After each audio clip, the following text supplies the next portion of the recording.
പുതിയൊരു വീഡിയോയിലേക്ക് സ്വാഗതം. അപ്പൊ ഞാൻ ഇന്ന് വന്നിരിക്കുന്നത് എന്താന്ന് വെച്ച് കഴിഞ്ഞാൽ, ഈ വീഡിയോയുടെ ഉദ്ദേശം എന്ന് പറഞ്ഞു കഴിഞ്ഞാൽ, ഒന്ന് ഞാൻ പറയാം, നമ്മൾ സ്ഥലമൊക്കെ മാറി വേറൊരു സ്ഥലത്തേക്ക് പോകുന്നു. അപ്പൊ നമ്മുടെ മൈൻഡ് ഒരേ രീതിയിൽ തന്നെയാണ്. സ്ഥലമേ മാറുന്നുള്ളൂ, നമ്മുടെ മൈൻഡ് മാറുന്നില്ല. അതൊന്ന്, നമ്മുടെ സ്വഭാവം അത് കണ്ടിന്യൂ ചെയ്യും ഏതൊക്കെ സ്ഥലത്ത് പോയാലും. ഇപ്പൊ ഫോർ എക്സാമ്പിൾ, നമ്മൾ എവിടെ പോയാലും ഓരോ ഡ്രസ്സുകൾ മാറി മാറി ഇടുന്നില്ലേ? പക്ഷെ നമുക്ക് മാറ്റങ്ങളൊന്നും വരുന്നില്ല. ഡ്രസ്സാണ് മാറി മാറി ഇടുന്നത്, നമുക്ക് മാറ്റങ്ങളൊന്നും വരുന്നില്ല എന്ന് പറഞ്ഞ പോലെ പറഞ്ഞു വന്നത് നമ്മുടെ ആക്ടർ ബാല. അദ്ദേഹത്തിന്റെ 2021 സെപ്റ്റംബർ 11 ഒരു തരംഗം സൃഷ്ടിച്ചിരുന്നു ഫേസ്ബുക്കില്. റീച്ച് മീ റീച്ച് എന്നൊക്കെ പറഞ്ഞിട്ട് ഒരു വലിയ തരംഗം തന്നെ ഉണ്ടായിരുന്നു. വലിയ രീതിയിൽ സ്നേഹം വാരിക്കൂട്ടിയ ആ ഒരു വീഡിയോ കാണാൻ പോവുകയാണ് നമ്മൾ. അപ്പൊ നിങ്ങൾ ഈ ഒരു വീഡിയോ കാണുന്നതിന് മുമ്പ് നിങ്ങളൊന്ന് ആലോചിക്കണം, ഈ ഒരു വീഡിയോക്കകത്ത് ഏതെങ്കിലും വീഡിയോ ആയിട്ട് താരതമ്യം ഉണ്ടോ എന്ന് നോക്കിക്കോണം. നിങ്ങളൊന്ന് തിങ്ക് ചെയ്യണം. കാര്യം കൂടെ ഉള്ള ആള് മാറി, പക്ഷെ സെയിം സാധനം തന്നെ. അത് കഴിഞ്ഞിട്ട് നമുക്ക് വേറെ കുറച്ച് കാര്യങ്ങൾ സംസാരിക്കേണ്ട. ആദ്യം ഇതൊന്ന് കണ്ടോക്കെ. ഒരു 2-3 months ആയിട്ട് she is also helping a lot. ഞങ്ങളുടെ പ്രണയം തുടങ്ങിയത് തന്നെ അവരുടെ നല്ല മനസ്സുകൊണ്ടാണ്. 4 പേർക്ക് നന്മ ചെയ്യുന്നുള്ള ഒരു നല്ല മനസ്സുകൊണ്ടാണ്. 4 പേർക്ക് നന്മ ചെയ്യണമെന്നുള്ള നല്ല മനസ്സുകൊണ്ടാണ് നമ്മുടെ എലിസബത്ത് ബാലയുടെ ജീവിതത്തിൽ വന്നതെന്ന്. എലിസബത്തിനെ കുറിച്ച് ഇങ്ങനെ വാചാലനാവുന്ന ബാലയാണ് നമ്മൾ കാണുന്നത്. ഇമോഷണൽ സാധനമാണ് വന്നുകൊണ്ടിരുന്നത്. അടുത്ത ആഴ്ച ഒരു 10 days ഉള്ളിൽ ഒരു ഓപ്പറേഷൻ ഉണ്ട്. ഒരു കുഞ്ഞിന് വേണ്ടി ഒരു ഓപ്പറേഷൻ. അപ്പോൾ ഈ കമന്റ്സ് ഒക്കെ നെഗറ്റീവ് അടിക്കുന്ന ആളുകളെ പാക്കറ്റിൽ നിന്ന് ഒരു 10 രൂപ എടുത്ത് കൊടുക്കാൻ പറയും. ഇതുപോലൊരു സാധനം ഈ അടുത്ത കാലത്ത് എവിടെയെങ്കിലും കേട്ടിട്ടുണ്ടോ? ഒരു വലിയൊരു നോട്ടീസും കൈ വെച്ചിട്ട് ഇങ്ങനെ പറഞ്ഞു തോക്കുന്നുണ്ടോ? നട്ടപ്പാതിരക്ക് വന്നിട്ടെ ബാക്കി കൂടെ എന്നെ മോശം പറഞ്ഞോ? ചെയ്യപ്പാ, നിന്റെ ശമ്പളത്തിലിருந்து നീ കഷ്ടപ്പെട്ട് ഉണ്ടാക്കുന്ന ഈ കൊറോണ സമയത്തിലിരുന്ന് നീ കഷ്ടപ്പെട്ട് ഉണ്ടാക്കുന്ന പൈസയിലിருந்து നാട്ടുമക്കൾക്ക് എടുത്തു കൊടുക്ക്, എന്നിട്ട് നമുക്ക് സംസാരിക്കാം. അണ്ണൻ അന്നേ നന്മ വാരി വിതറുമായിരുന്നു. ഭയങ്കരമായിട്ട് നന്മ ചെയ്തുകൊണ്ടിരുന്ന ആളെയാണ് നിങ്ങളെല്ലാം കൂടി ഇപ്പൊ മോശമായിട്ട് പറയുന്നത്. അപ്പൊ ആ കൂടെ നിന്ന ആളെ കണ്ടില്ലേ? നമ്മുടെ അമൃതയല്ല, നമ്മുടെ എലിസബത്ത്.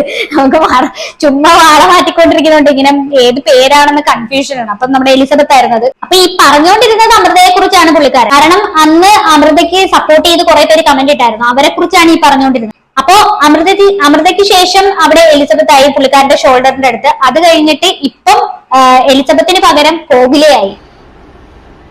എത്ര എളുപ്പമല്ലേ അടുത്തുണ്ട് കുടുംബത്തെ കുറിച്ച് മോശമായിട്ട് സംസാരിക്കാൻ? എത്ര എളുപ്പമല്ലേ? 4 പേർക്ക് നന്മ ചെയ്, 4 പേർക്ക് നന്മ ചെയ്. എന്തുവാടേ നന്മ നന്മ നന്മ? പുഷ്പ പുഷ്പ പുഷ്പ എന്ന് പറയുന്ന പോലെയാ. എന്റെ അടുത്തും കുറച്ച് കാര്യങ്ങളുണ്ട്, എവിഡൻസസ് ഉണ്ട്. ഇതെല്ലാം വേണ്ട. പുതിയ അന്ധഭീഷണിയെ പാത്തുങ്ങളാ. ഇതുപോലെ ആയിരുന്നില്ലേ റീസെന്റ് വന്ന വീഡിയോക്കകത്ത് ഉണ്ടായിരുന്നത്? അവിടെ എലിസബത്ത് ഇങ്ങനെ പിടിച്ചു വെക്കുവാണ്, അങ്ങനെയൊന്നും പറയില്ല ചേട്ടാ. പക്ഷെ ഇപ്പൊ റീസെന്റ് വന്ന വീഡിയോക്കകത്ത് അങ്ങനെയല്ല. മാമ സൊല്ല് മാമ, നിങ്ങൾ സൊല്ല് മാമ എന്ന് പറഞ്ഞിട്ട് കോവിൽ അവിടെ കൊണ്ട് പറഞ്ഞു വിടുമായിരുന്നു. പുതിയ ലൈഫിലേക്ക് പോകുന്നു ഞാൻ വിചാരിച്ചിരിക്കുന്നു. എന്നെ വിളിച്ചു ഭയങ്കരമായിട്ട് ടോർച്ചർ ചെയ്തുകൊണ്ടിരിക്കുക. എന്താ മതം എന്നെ വിളിക്കുക, നിങ്ങൾ മതം മാറണം. എന്താ മതം മാറണം?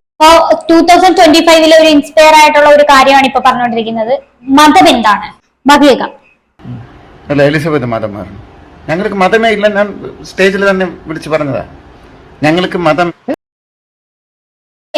മതം മാറാതെ നമ്മൾ ആ പെണ്ണിനെ തന്നെ മാറ്റി. മതമാണല്ലോ ഇപ്പൊ പ്രശ്നം. അപ്പൊ എല്ലാവരും ചോദിക്കുന്നു മതം എന്താന്ന് വാലയോട് ചോദിച്ചപ്പോ എന്ത് ചെയ്തു? എലിസബത്ത് എന്ന് പറയുന്ന ക്രിസ്ത്യൻസിന്റെ പേരല്ലേ. അപ്പൊ അത് കാരണം നൈസായിട്ട് ആ പെണ്ണിനെ തന്നെ അങ്ങ് മാറ്റിക്കളഞ്ഞു. മതമല്ല മാറിയത്, പെണ്ണിനെ തന്നെ മാറ്റി നമ്മുടെ കോവിലേക്ക് കൊണ്ടുവന്നു. പിന്നെ ഈ പുള്ളിക്കാരൻ കല്യാണം കഴിച്ചിട്ടൊക്കെ പറയുന്ന ഒരു കാര്യം, ഞാനിപ്പോ സ്വർഗത്തിൽ. ഈ എലിസബത്തിനെ കിട്ടിയ സമയത്തും ഇത് തന്നെയാ പറഞ്ഞത്. അമൃത കേൾക്കാൻ വേണ്ടിയിട്ടായിരിക്കും പിന്നെ പറഞ്ഞത് ഞാനിപ്പോ സ്വർഗത്തിലാണ്. അതുപോലെ തന്നെ ഇപ്പൊ കോവിലെ കല്യാണം കഴിച്ച സമയത്തും പറയുന്നത് ഞാനിപ്പോ സ്വർഗത്തിലാണ്, ഞാൻ നല്ലപോലെ ജീവിക്കുന്നു, മനസ്സമാധാനമായിട്ട് സന്തോഷമായിട്ട് ജീവിക്കുന്നത്. അത് കേൾക്കേണ്ടത് അമൃതയും കേൾക്കണം, എലിസബത്തും കേൾക്കണം. അതിനു വേണ്ടിയിട്ട് ആളുകളെ സ്നേഹിക്കാൻ മാത്രമേ ഞങ്ങൾക്ക് അറിയുള്ളൂ. അപ്പൊ സ്നേഹിക്കാൻ മാത്രം അറിയുന്ന ഈ മനുഷ്യനെ കുറിച്ചാണ് ഈ മഹാപാപികളെല്ലാം ഓരോന്നൊക്കെ പറയുന്നത്. ഒൺലി സ്നേഹം, പക്ഷെ ആളെ മാറ്റിക്കൊണ്ട് സ്നേഹം കൊടുത്തോണ്ടേയിരിക്കും. അതാണ് ബാലാണ്. ഓരോ ബക്കറ്റ് വീതമാണ് ഓരോ പെൺപിള്ളേർക്ക് സ്നേഹം കൊടുത്തോണ്ടിരിക്കുന്നത്. ഒരു ബക്കറ്റ് നിറയുമ്പോ അടുത്ത ബക്കറ്റ്, ഒരു ബക്കറ്റ് നിറയുമ്പോ അടുത്ത ബക്കറ്റ്. ഓരോ പെണ്ണിനെയും മാറ്റി ആ ഒരു ബക്കറ്റും കൊടുത്തുവിടും സ്നേഹം നിറച്ചിട്ട്. എന്നാ മതം? ആരാ ഇതൊക്കെ ഏൽപ്പിക്കുന്നത് ആളുകള്? 8 വർഷമായിട്ട് മിണ്ടാതെ ഒരാള് വന്ന് ഇപ്പൊ ഓൺലൈനിൽ വന്നിട്ട് 8 വർഷമായിട്ട് വരാത്ത ഒരാൾ അപ്പൊ ഇത് കണ്ടല്ലോ 2021 പുള്ളിക്കാരൻ ഇട്ട സംഭവമാണ്, ആ ഒരു വീഡിയോ ആണ് നിങ്ങളിപ്പോ കണ്ടത്. ഇനിയിപ്പോ നമുക്ക് കാണാൻ പോകുന്നത് റീസെന്റ് ആയിട്ട് നമ്മൾ വീഡിയോ, ഈ പുള്ളിക്കാരൻ ഇട്ട വീഡിയോ ഒന്ന് നോക്കാം. എല്ലാവർക്കും നമസ്കാരം. കേട്ടോ, ദിസ് ഇസ് ആക്ടർ ബാല. ഈ വീഡിയോ ഒരിക്കലും ഞാൻ ഈ പ്രശ്നങ്ങളെ കുറിച്ച് വീഡിയോയിൽ തൽക്കാലം വരേണ്ടെന്ന് വിചാരിച്ചു. പക്ഷേ ചില സമയം നമ്മൾ ശബ്ദമില്ലാണ്ടിരിക്കുമ്പോൾ ഈ കള്ളത്തനങ്ങൾ ഭയങ്കരമായിട്ട് കൂടിക്കൊണ്ടിരിക്കുന്നു. എനിക്ക് തെളിയിക്കേണ്ടത് കോടതിയിലാണ്. എൻ്റെ ഫസ്റ്റ് ഉത്തരവാദിത്വം തെളിയിക്കേണ്ടത് കോടതിയിലാണ്. ഇപ്പോൾ ചെറിയ കാര്യം പറയാം. എനിക്ക് ഇഷ്ടപ്പെടുന്ന എൻ്റെ ഫാൻസ് വേണ്ടി പറയാണ്. നിങ്ങളുടെ ബാല, ഞാൻ ഇത്രയും വർഷം നിങ്ങളെ പരിചയമുണ്ട്. റേപ്പിസ്റ്റ്, എന്നെ കൊണ്ടുവന്ന് റേപ്പ് ചെയ്തു, ഫോർജറി ചെയ്തു, തട്ടിപ്പ് കേസ്. അതേപോലെ ഗ്രൂപ്പ് സെക്സ്, അത് വീട്ടിലെല്ലാം ചെന്നൈയിലെ വീട്ടിലെ വേലക്കാരെല്ലാരെയും വെച്ചിട്ട് സെക്സ് വെച്ചാണ്. സൂപ്പർ. ഡൊമസ്റ്റിക് വയലൻസ്, அந்த ഡൊമസ്റ്റിക് വയലൻസ് എല്ലാം എനിക്ക് എവിഡൻസ് ഉണ്ട്. പോലീസോടെ എവിഡൻസ് ഉണ്ട്, കാണിക്കാം. Charity by fraudulence, very nice. ഒരു 21 തീയതിയാക്കില്ല, 21, 22, 21 കോട്ടയം മെഡിക്കൽ കോളേജിൽ ഈ മാസം ഒരു പെൺകുട്ടിക്ക് ഹാർട്ടിന്റെ ഓപ്പറേഷൻ ചെയ്തു വെച്ചു. Kottayam medical college. പറഞ്ഞിട്ട് കാര്യമില്ല, യൂട്യൂബേഴ്സ് ആണെങ്കിൽ നിങ്ങൾ പറയും, കണ്ടോ വാലവ കണ്ടോ, ഹാർട്ടിൽ ആദ്യം ഹോളിട്ടു പിന്നെ അടച്ചു, അവൻ ഫ്രോഡാണെന്ന് പറയും. Very nice. എന്നാണ് ബില്ല് തരാം, പകുതി കാശ് നിങ്ങൾ അടക്കി. This is A planned massive attack. അപ്പോ നിങ്ങൾക്ക് കാര്യം മനസ്സിലായെന്ന് തോന്നുന്നു. ആദ്യത്തെ വീഡിയോയിൽ നിങ്ങൾ കണ്ട് നമ്മുടെ എലിസബത്ത് ആയിരുന്നു അടുത്ത് നിന്ന്, എന്നിട്ട് ഇങ്ങനെ കോരം പ്രസംഗിക്കുകയാണ് നമ്മുടെ ബാലണ്ണൻ. ആ സെയിം സിറ്റുവേഷൻ തന്നെയാണ് ഇപ്പം, പക്ഷെ ആള് മാറി. നമ്മുടെ എലിസബത്തിന് പകരം കോഹ്ലി ആയെന്ന് മാത്രം. സെയിം കാര്യം തന്നെ വേറെ രീതിയിലായിട്ട് ഇങ്ങനെ പറയുന്നതേ ഉള്ളൂ.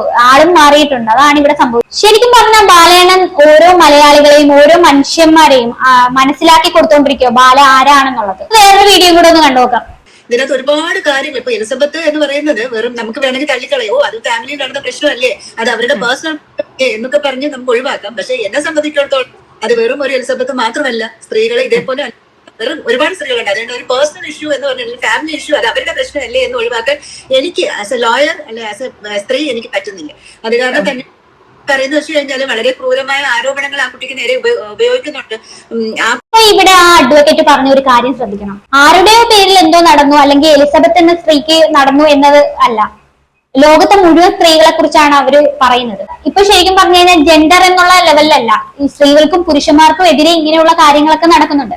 മറുനാടൻ എക്സ്ക്ലൂസീവിനകത്ത് ഇന്നലെ വന്ന ഒരു വീഡിയോ ആണ് നമ്മളിപ്പോ കണ്ടോണ്ടിരുന്നത്. പീഡനം മുതൽ വധഭീഷണി വരെ, ബാലയ്ക്ക് ജയിൽ ഉറപ്പ് എന്നൊരു തമ്മനയിൽ വെച്ചിട്ടാണ് അത് വന്നിരുന്നത്. നിങ്ങൾ ആ ഒരു വീഡിയോ എന്തായാലും ഉറപ്പായിട്ടും കാണും, കാര്യം ഒരുപാട് കാര്യങ്ങൾ അതിനകത്ത് സംസാരിക്കുന്നുണ്ട്. ബാക്കി കൂടെ കേൾക്കാം. അതെ, അവളെ ശാരീരികമായിട്ട് ബന്ധപ്പെട്ടിട്ടുണ്ടെങ്കിൽ അത് ഇറ്റ്സെൽഫ് ഇസ് എ റേപ്പ്, അതൊരു വളരെ ഒരു ക്രൈം തന്നെയാണ്. പക്ഷെ ഇതിന്റെ ആരോപണം ഉന്നയിക്കേണ്ടതും അല്ലെങ്കിൽ പരാതി കൊടുക്കേണ്ടതും ഒരു വ്യക്തി എന്ന് പറയുന്നത് എലിസബത്ത് തന്നെയാണ്. എലിസബത്ത് തന്നെയാണ് അതിന് പരാതി കൊടുത്തിട്ട് അതിന് അതിൻ്റെതായിട്ടുള്ള ഇൻവെസ്റ്റിഗേഷൻ നടത്തുന്നത്. ഈവൻ പ്രോസ്റ്റിറ്റ്യൂഷൻ ചെയ്യുന്ന സ്ത്രീ ആണെങ്കിൽ പോലും കേട്ടിട്ടില്ല, അവളുടെ കൺസെന്റ് ഇല്ല, തൊടാൻ പറ്റില്ല, അതല്ലെങ്കിൽ അവളുമായിട്ട് സെക്ഷൽ റിലേഷൻഷിപ്പ് കൺസെന്റ് ഇല്ലാതെ പറ്റില്ല. ലിവിംഗ് ടുഗദർ റിലേഷൻഷിപ്പ് ആണെങ്കിൽ ഡെഫിനറ്റ്ലി അതൊരു റേപ്പിലേക്ക് നിയമപരമായിട്ട് പോകും. പിന്നെ പറഞ്ഞ എന്താ ചോദിച്ചേ മാം, അത് പ്രധാനമായിട്ട് കേട്ടില്ലേ, ഇതിനകത്ത് വ്യക്തമായിട്ട് പറയുന്നുണ്ട് ആ ഒരു ലേഡി അഥവാ എലിസബത്തിനെ ശരിക്കും പറഞ്ഞാൽ അവര് രജിസ്റ്റർ ചെയ്തിട്ടില്ലെന്നാണ് പറഞ്ഞത്. പക്ഷെ ഹിന്ദുക്കളുടെ ഒരു ആചാരപ്രകാരം ആ വിവാഹം നടന്നത് വിവാഹം തന്നെയായിട്ടാണ് കണക്കാക്കുന്നത്. നിങ്ങൾ എന്തായാലും അത് ആ ഒരു വീഡിയോ പൂർണ്ണമായിട്ടുള്ള വീഡിയോ എന്തായാലും പൂർണ്ണമായിട്ടും കാണുക, കാര്യം എന്നാലും നമുക്ക് കാര്യങ്ങൾ മനസ്സിലാവത്തുള്ളൂ. ശരിക്കും പറഞ്ഞാൽ എല്ലാവരും പറയുന്നുണ്ട് എലിസബത്തിനോട്, നിങ്ങൾക്ക് അറിയാം ഒരുപാട് കാര്യങ്ങൾ, എന്നിട്ട് അത് നിയമത്തിന്റെ വഴിക്ക് പോകുമെന്ന് ഒരുപാട് പേര് പറയുന്നുണ്ട്. പക്ഷെ അത് ആ ഒരു എലിസബത്തിന്റെ മാനസികാവസ്ഥ എന്താണെന്നുള്ളത് നിങ്ങൾക്കും എനിക്കും ഒന്നും അറിയത്തില്ല, എന്താ ഒരു സിറ്റുവേഷൻ എന്നൊന്നും അറിയത്തില്ല. അവർ എത്രത്തോളം ഡൗൺ ആണെന്നും എത്രത്തോളം ഡിപ്രഷൻ ഉണ്ടെന്നും നമുക്കൊന്നും അറിയില്ല. എന്തായാലും അവരുടെ മാനസിക നില അനുസരിച്ച് അവരൊരു ആക്ഷൻ എടുക്കട്ടെ എന്നാണ് എനിക്ക് പറയാനുള്ളത്. ശരിക്കും പറഞ്ഞാൽ പുള്ളിക്കാരി ഒരു ഡ്രോമ ബോണ്ടിങ്ങിലൂടെയാണ് കടന്നുപോയിക്കൊണ്ടിരുന്നത്. ആ ഒരു രീതിയിൽ നിന്ന് തരണം ചെയ്ത് വരുന്നതേ ഉള്ളൂ. അവർക്ക് ആ ഒരു സിറ്റുവേഷനിൽ ആ ഒരു ഒരുമിച്ച് ബാലയുമായിട്ട് കഴിഞ്ഞിട്ടുള്ള ആ ഒരു സമയത്തൊക്കെ ഒരുപാട് കാര്യങ്ങൾ, ഒരുപാട് പ്രശ്നങ്ങൾ അവർ തരണം ചെയ്താണ് മുന്നോട്ട് പോയിക്കൊണ്ടിരുന്നത്. ഇനി അവർക്ക് എന്തെങ്കിലും ചെയ്യാൻ പറ്റുമെങ്കിൽ തന്നെ അവർ അതിൽ നിന്നൊക്കെ ഒന്ന് റിക്കവർ ആയി വന്നതിന് ശേഷമേ എന്തെങ്കിലുമൊക്കെ ചെയ്യാൻ പറ്റത്തുള്ളൂ. സോ അത് ചെയ്യട്ടെ, ആ ഒരു സമയം വരെ എന്തായാലും കാത്തിരിക്കേണ്ടി വരും. എന്തായാലും ഈ ഒരു മാഡം പറയുന്നുണ്ട് നിയമസഹായം എല്ലാം പുള്ളിക്കാരിക്ക് ചെയ്തു കൊടുക്കാമെന്ന് വളരെ വ്യക്തമായിട്ട് പറയുന്നുണ്ട് അതിനകത്ത്.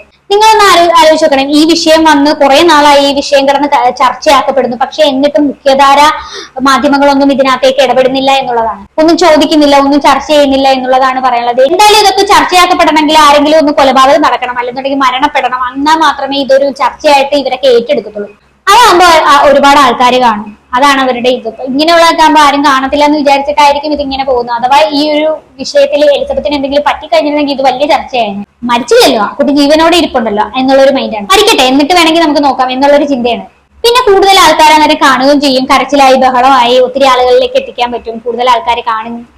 ഇതൊന്നും അല്ലാതെ നമ്മൾ മരിക്കാതെ എങ്ങനെ ന്യൂസ് കൊടുക്കുക? അപ്പൊ എന്തായാലും എനിക്ക് കൂടുതലൊന്നും പറയില്ല. എന്താണ് ഇത് കേട്ടിട്ട് നിങ്ങൾക്ക് തോന്നിയെന്ന് വെച്ചാൽ താഴെ കമന്റ് ബോക്സിൽ കമന്റ് ചെയ്യുക. അടുത്ത ഒരു വീഡിയോ കാണാം. അതുവരേക്കും ബൈ ബൈ.